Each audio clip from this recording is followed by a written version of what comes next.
Shkoyach. I said before Divrei Chizuk, these were real Divrei Chizuk. Shkoyach. I want to introduce you now, Dr. Schussheim, known in Eretz Israel for many things, helping everyone who is coming.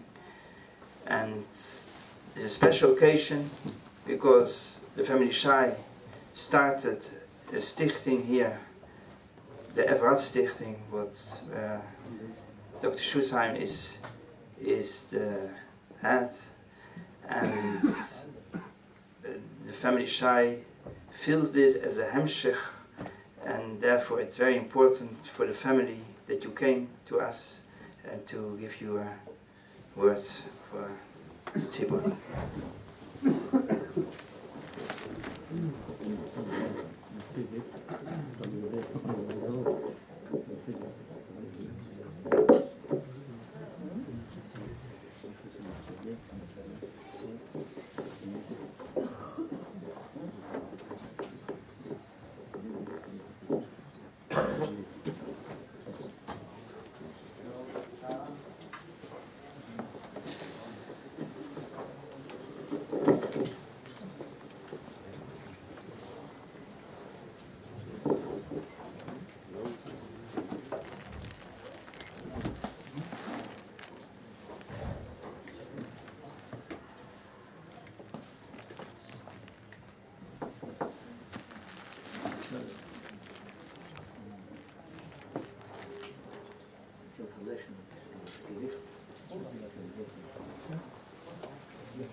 Birshus Harabonim,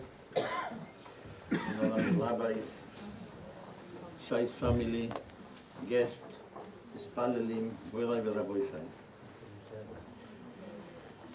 To explain why I came today here.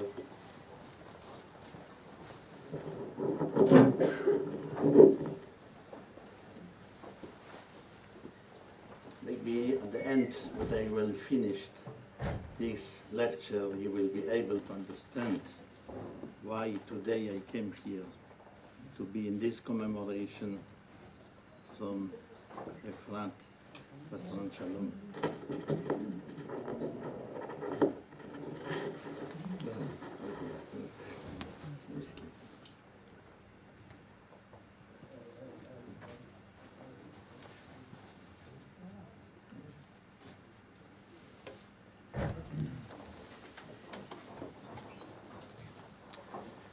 Saving a life is equal to saving an entire world.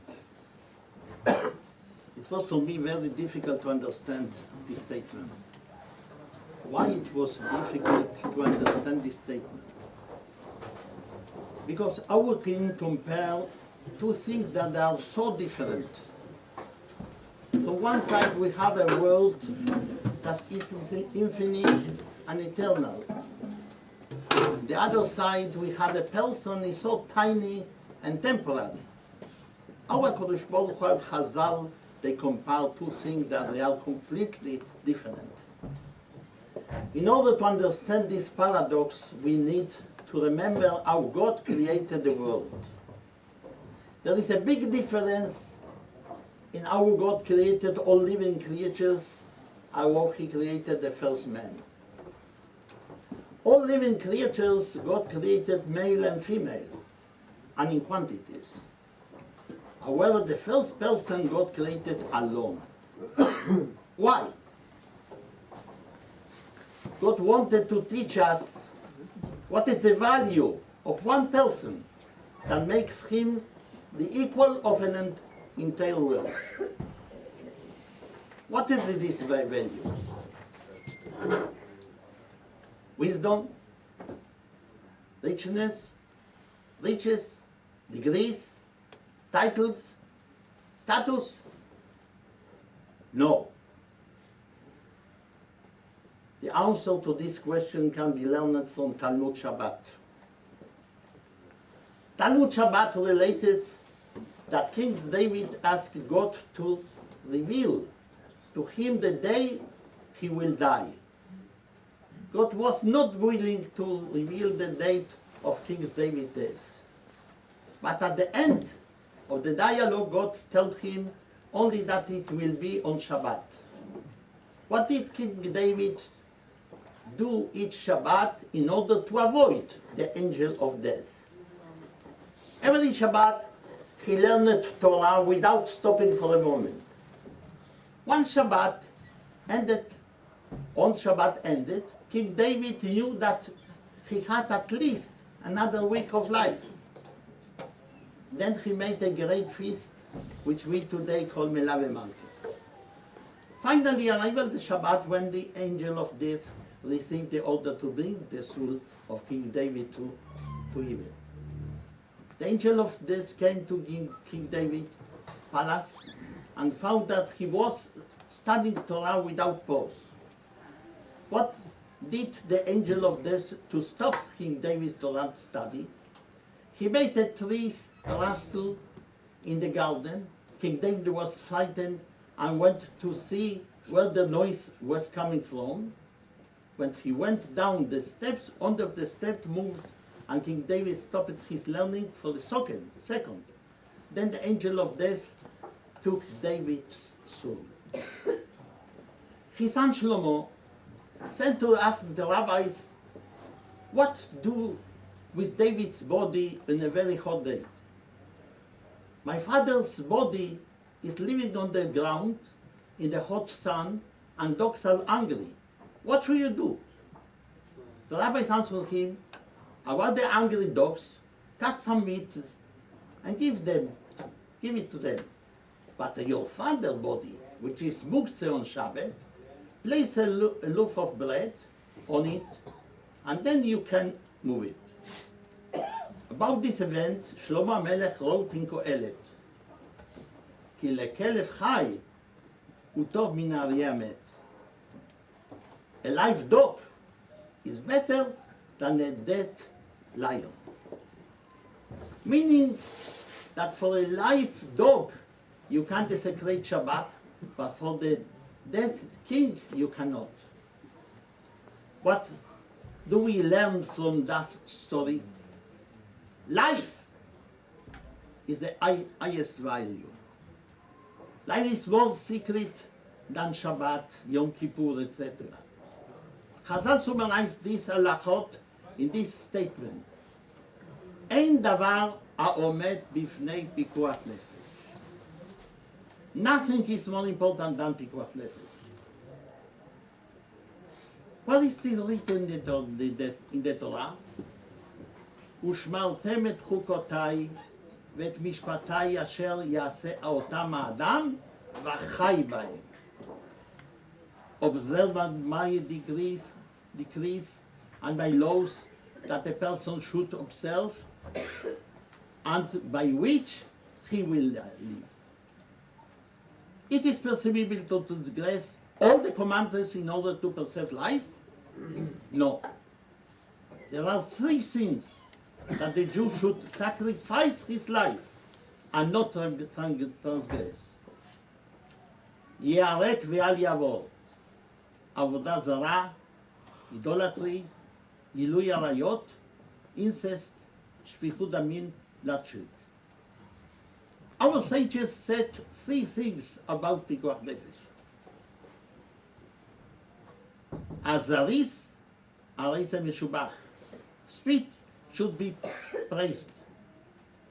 השואל, הרי זה שופך דמים.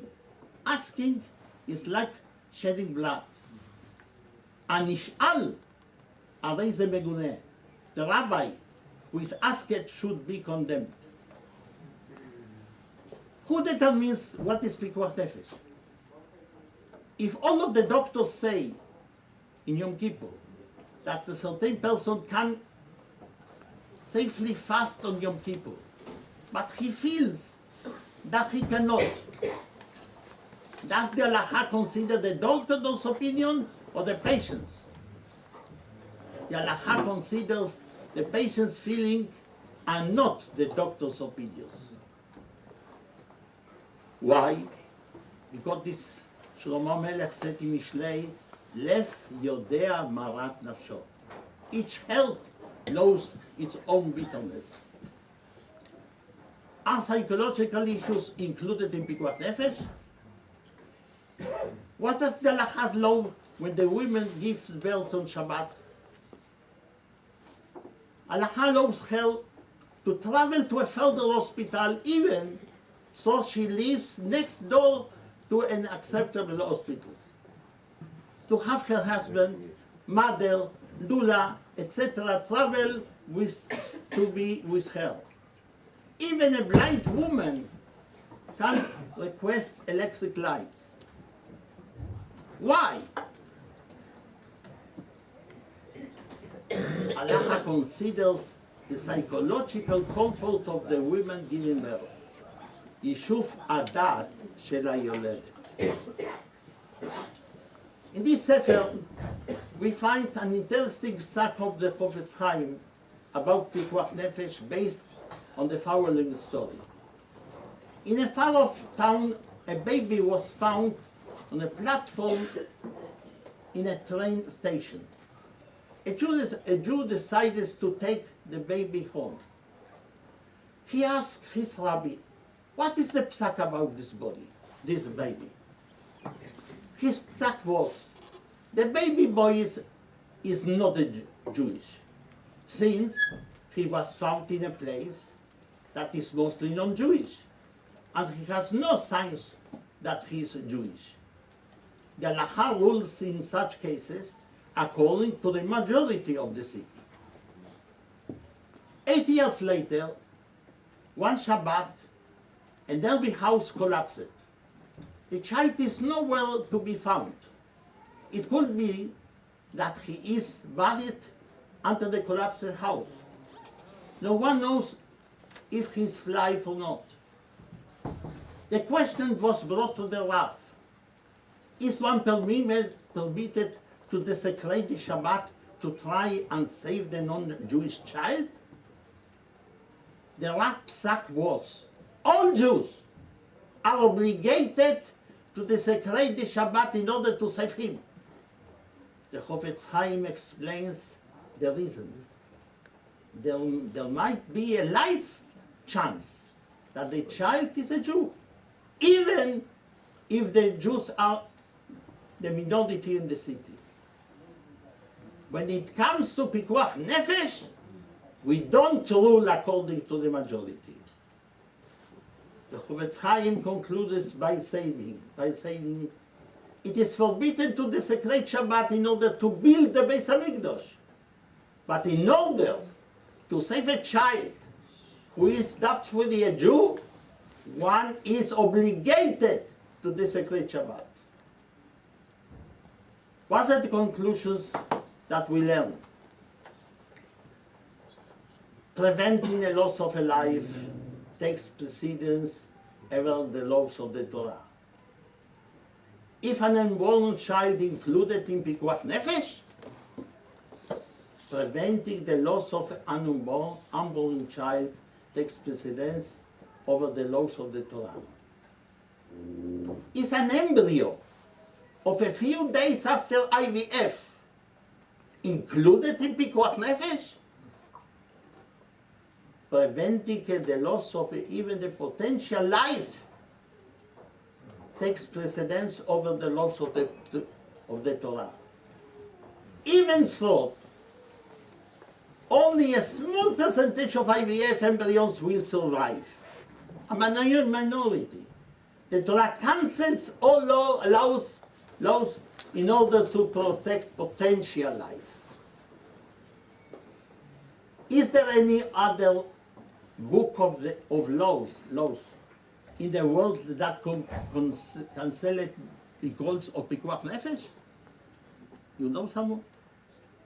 If any of you know such a book of laws, please let me know. When I was a young man and I learned that life is the highest value in the world, I decided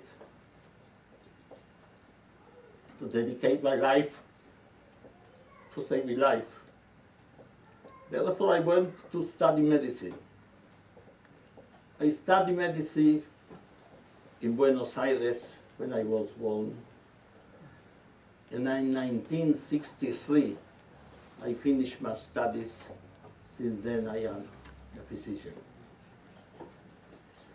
After I got married in the beginning, I wanted to be involved in a specialty that I will be able to save lives. And I thought that the best specialty is surgery. I started to be a surgeon in Buenos Aires, but after a few months I got married and we decided to make Aliyah. I came in Jerusalem in the end of 1964, exactly this month, 50 years. With, yes, not by plane, 21 days I was, yes, in the and I started in Charlottesville to be a surgeon. This is in Charlottesville Hospital in Jerusalem. This is in the 6-day war. Yes, I was young once.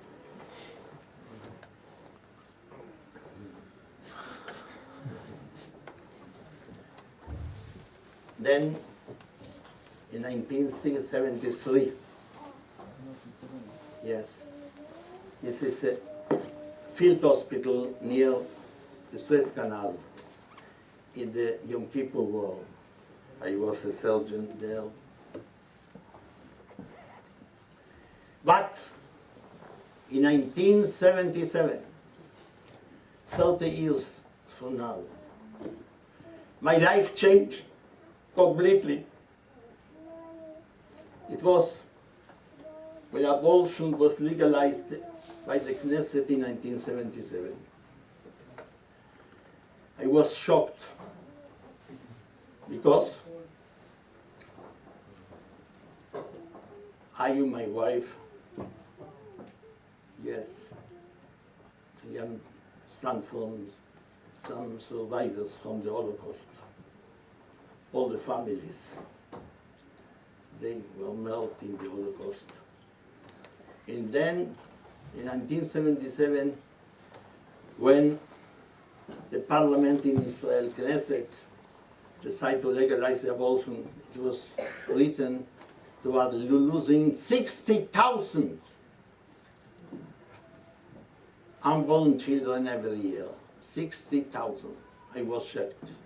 Now, Baruch Hashem, after what we are doing, only 40,000 abortions were done every year in Israel, mostly due to financial difficulties. Half of them are illegal. And it was, before I came, it was, yes, an Holocaust survivor, Herschel Feigemann, I didn't know him, that he founded the organization Efrat. Why Efrat? Efrat is the name of Miriam.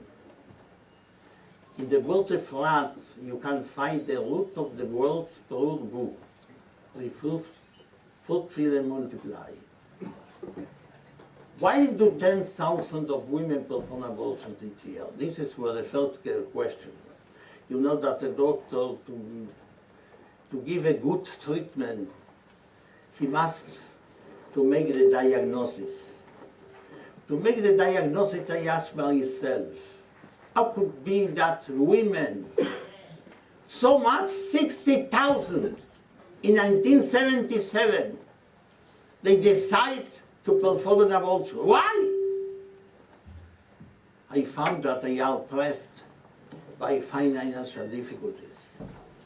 This is for the diagnosis. The diagnosis that I made, yes, 38 years, it's the same diagnosis today, a small, strong the problem.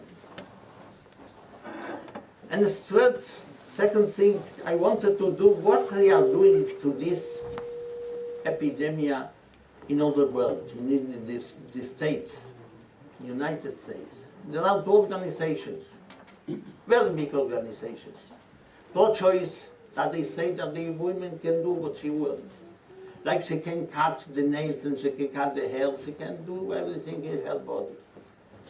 They are pro-abortions. The other are pro-life. There's no question that this child is in you, but he will be, in one day, he will be out of you. He has other blood than like you. And then it was necessary to decide, to have the possibility to help, to save lives. What Efrat should be in Eretz Israel. We decide, till standing, we will not be pro-life. I am pro-life, there's no question. But to save lives, I will say I am pro-choice after information. But after information, because if I will explain, I will help. I will be together with the women. She will understand. She don't want to do it. The question is, the first question I ask myself, is the Torah also pro-choice? Yes. You know, ראי נוסעתי לפניך היום את החיים ואת המובס, את הצד, את המובס, את הטויף, את המובס ושרה. ובחרת בחיים, the Torah is pro-choice. I have given you the choice of life or death. Blessing of curses, choose life. Parshas Nitzon. The Rambam in Mishneh Torah writes, every person has the choice to be righteous or wicked. Yes, everyone. We are also pro-choice. We are the only organization in the world that saves lives by pro-choice. To see how much is the problem, the financial problem. You see, in the most important newspaper in Israel, in the first written, אין לי כסף אז הפלתי את התאומים שלי. I didn't have money, so I aborted my twins. If she had money, she wouldn't do. The same thing. עשיתי הפלה בגלל חובות, היו לי בבטן זוג תאומים. You see, I had an abortion because of debts. I was pregnant with twins. Efrat about we decide we should help these women. They are pressed. We are not giving money, any money. But instead of money, we are giving what she needs for her child. Because she is asking, I will be able to feed this child. I will be able, I have no extraordinary bed and so on. I will give it to you. We are giving baby kemek, the clip, stroller, baby bath. We are giving this. Yes, all the things. But I will tell you something. To everyone I am saying, don't believe nothing. You should come to look with you. Yes. The father, the parents of Efrat, they came to see their eyes. Monthly baby packet. During 24 months, we are sending directly to the address of these women. Monday. With diapers, wipes, formula, baby cereal, everything. And monthly food packages with everything. In this way, we save, Baruch Hashem, till now, more than 60,000 nefoshes. A lot of them, they are parents with children. Everyone should come, Yerushalayim, in the town of Kiryat Moshe. You will see something that everyone that came is impressed. Yes. Everyone asks why, yes, the state don't give her nothing. No, they don't give nothing. We must to pay also everything. Yes. And so on. All these packages, every month they come directly to be in the north it could be in Kiryat Shmona, it could be in Eilat. Every month they become these things. You see, Efrat deliver Efrat support. Once we wanted to look to see children that we save. We are looking all the time, children.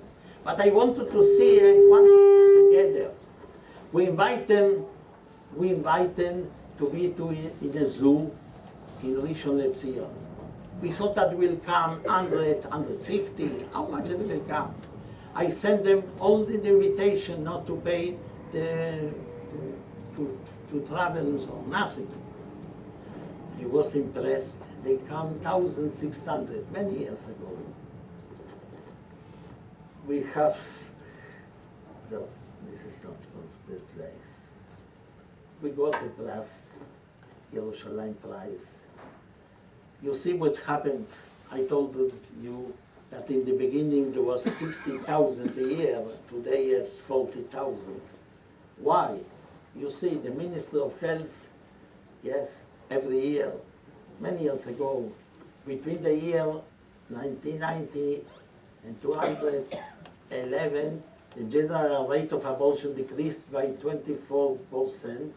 Between the year 1990, the rate of abortion due to economic difficulties decreased by 48%. This is the reason that the abortions are going down. Once I got an invitation, it was in 1995, before Netanyahu got to be prime minister. I didn't understand why he called me. Why he called me? It was because he met the Gerer Rebbe, the Penei Menachem, that was his doctor. He had told me you should invite him to speak with Dr. Schussheim. And then I will tell you it was an hour. I asked him one question. How we will be able to assure that in a few generations, we Jew will be majority. When the birth rate of the Arabs are much higher, they don't perform abortions. The birth rate of our Jews, they are much lower than the Arabs. We are losing tens of thousands of children every day. He didn't give an answer. Then I told him, listen, we have Efrat has an answer. Not a racistic answer, not a transfer to send from Eretz Israel the Arabs, no. We should imitate the Arabs in this thing. We should elevate the birth rate. We should stop the abortions. This is the only way that we'll be able to assure that in Mirz Hashem we should be a majority in Eretz Israel. The same words that I told him, yes, more or less 20 years ago, the same words I will tell you, you can tell it to him today. You see, the number of children, Jewish women, 2.6, the number of children, Muslims, women, 4.8. What is the most suitable way to commemorate the departed parents? This is a very interesting story. Some sons wish to make a special commemoration for their departed parents' memory. Some of the sons wish to write a Sefer Torah in the parents' name.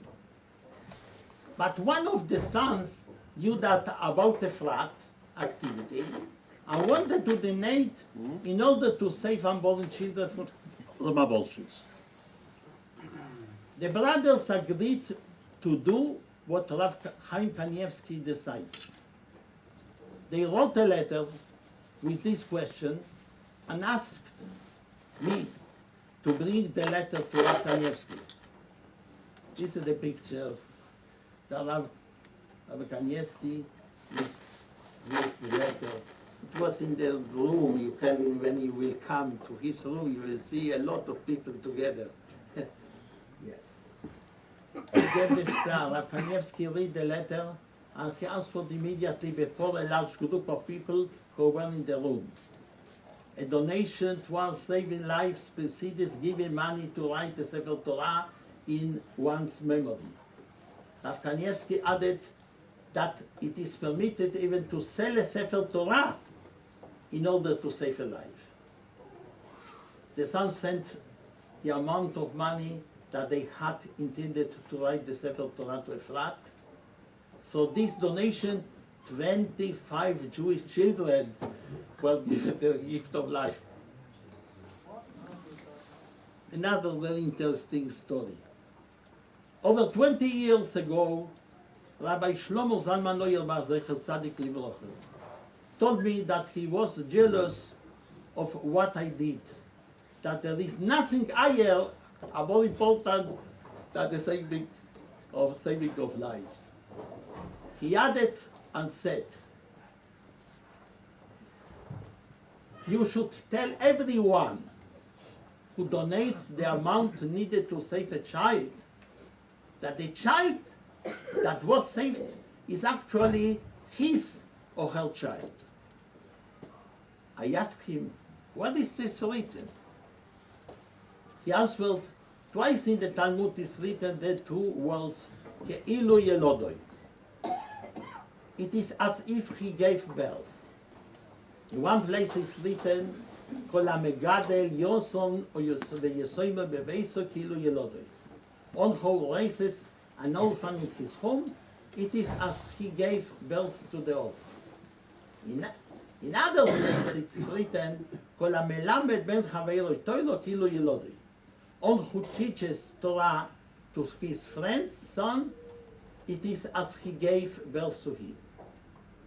Rabbi Auerbach explained to me, Ke'ilu Yelodoi means that the child is alive. The one who raises the orphan gave him material life. The one who taught his friend son Torah gave him spiritual life. But Efrat, thus through the financial help of the donors, is not Ke'ilu Yelodoi. Elo Yelodoi Mamesh.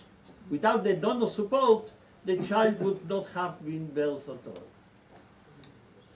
When I heard what Rav Auerbach said, I decided that I must demonstrate to the donors that the child that was saved by him, by his or her donation, is actually his child.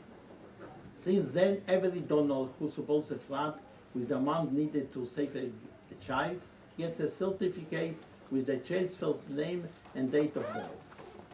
This is an example for the children. On June this year,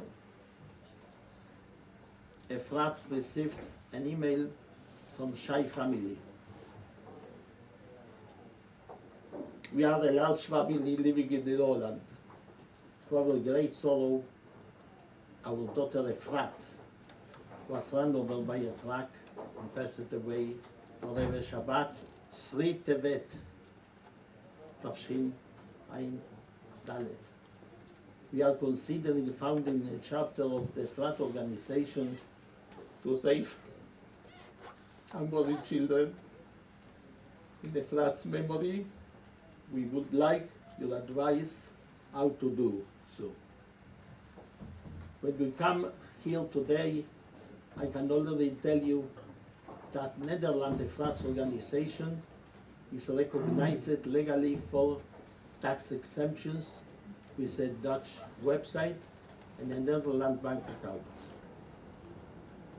חז"ל said, אין בדוד בא עד שיכלו הנשמות שבגוף. What does this mean? As long as the souls in heaven are still waiting to come down into the world, the Mashiach will not come.